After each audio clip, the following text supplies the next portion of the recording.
और आपके साथ मैं हूं फराह खान।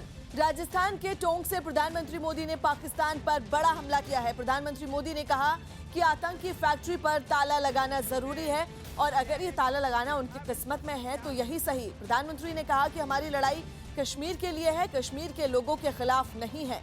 पाकिस्तान को चेतावनी देते हुए प्रधानमंत्री मोदी ने कहा कि इस बार पूरा हिसाब लिया जाएगा और इसलिए सेना को खुली छूट दे दी गई है। कांग्रेस पर भी हमला करते हुए प्रधानमंत्री मोदी ने कहा कि देश में कुछ लोग पाकिस्तान की भाषा बोलते हैं जिस पर उन्हें अफसोस है। इतना ही नहीं, प्रधानमंत्री ने कहा कि देश के लोग टुकड़े टुकड़े गैंग के साथ नहीं हैं।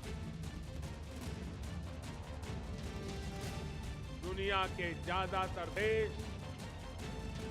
दुनिया की हर बड़ी संस्था आज पुलवामा में करवाए गए आतंकी हमले के खिलाफ एकजुट है, एक स्वर से बोल रही है। मुझे अपने वीर जवानों पर गर्व है जिन्होंने 100 घंटे के भीतर ही अपने साथियों पर हुए हमले के एक बड़े गुनहगार को वहां पहुंचा दिया जहां उसकी जगह थी। सीमा पार डटे सैनिकों पर, मोदी सरकार पर और मां भवानी के आशीर्वाद पर भरोसा रखिए।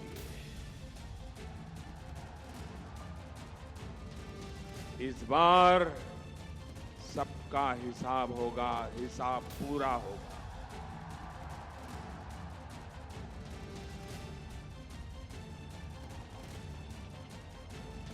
मैं राजस्थान के लोगों से जानना चाहता, मानवता के ऐसे दुश्मनों को सबक सिखाना चाहिए कि नहीं सिखाना चाहिए?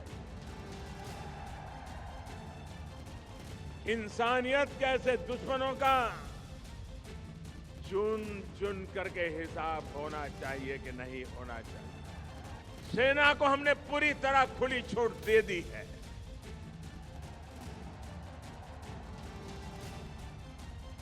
और मैं देख रहा हूं कि इन दिनों सोशल मीडिया पर जैसे वीर रस की बाढ़ आई है, वीर रस की बाढ़ आई है।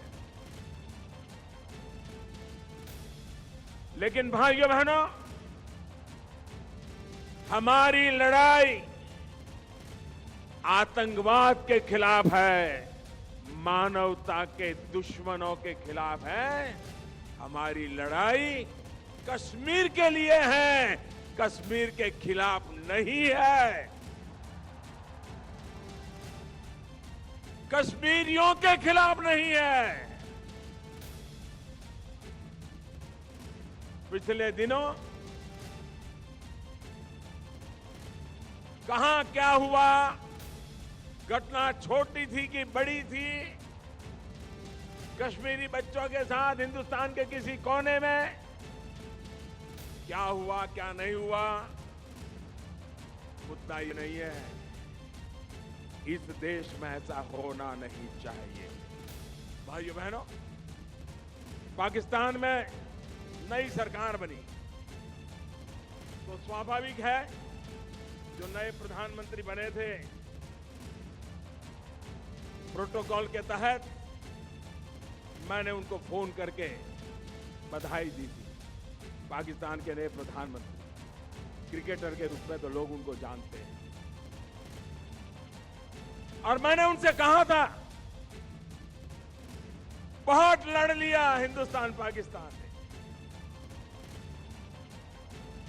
पाकिस्तान ने कुछ नहीं पाया। हर लड़ाई हमारे वीर जीत चुके हैं और ये सिलसिला आगे भी जारी रहेगा।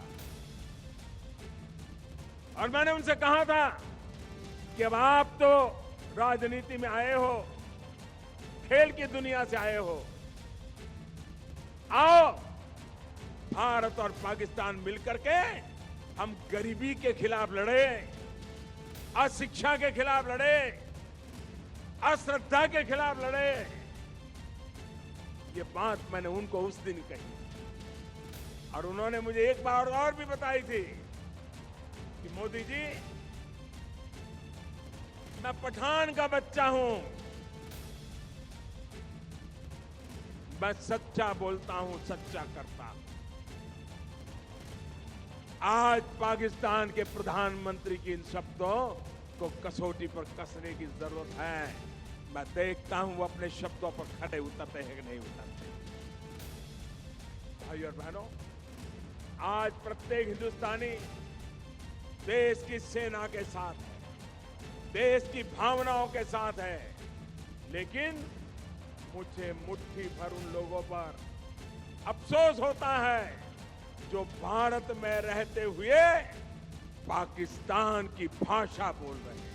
भाइयों बहनों, ये वही लोग हैं जो पाकिस्तान जाकर कहते हैं कुछ भी करो लेकिन मोदी को हटाओ। ये वही लोग हैं जो मुंबई हमले के बाद आतंक के सरपरस्तों को जवाब देने की हिम्मत नहीं दिखा पाए। ऐसे लोग न देश के जवान के हैं और न ही देश के किसान। न्यूयॉर्क में बड़ी तादाद में भारतीय लोगों ने पाकिस्तान कॉन्सुलेट के सामने प्रदर्शन किया। ये लोग पुलवामा में हुए फिदायीन हमले के विरोध में वहां जमा हुए थे और पाकिस्तान के खिलाफ जमकर नारेबाजी की।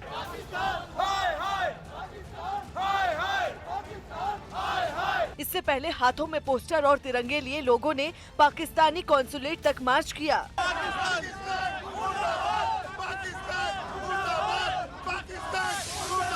इसके बाद कॉन्सुलेट के सामने जमा हुए लोगों ने जमकर नारेबाजी की और पाकिस्तान को ग्लोबल आतंकी घोषित किए जाने की मांग की। ये लोग वहां बैनर और पोस्टर लेकर पहुंचे थे और लोगों ने पाकिस्तानी कॉन्सुलेट की तरफ पोस्टर दिखाकर पुलवामा हमले के खिलाफ अपना गुस्सा जाहिर किया।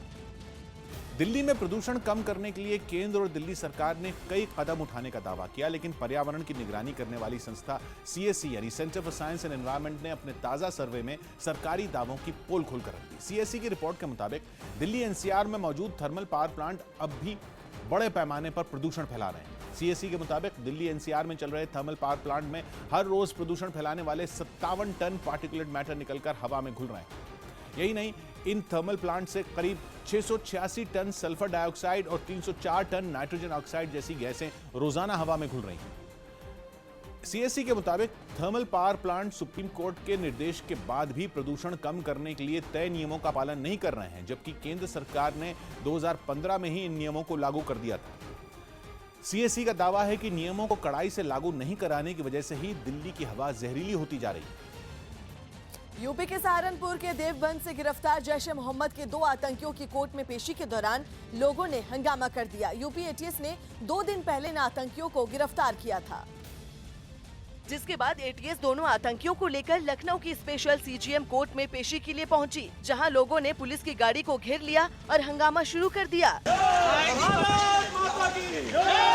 कुछ देर बाद ATS के कुछ अधिकारियों ने गाड़ी से नीचे उतरकर लोगों को शांत कराने की कोशिश की, लेकिन लोगों का गुस्सा शांत होने की बजाय और भड़क गया। इस दौरान कुछ वकील भी वहां पहुंच गए और उन्होंने भी आतंकियों का विरोध शुरू कर दिया। वकील दोनों आतंकियों को गाड़ी से नीचे उतारने की मांग करने लगे।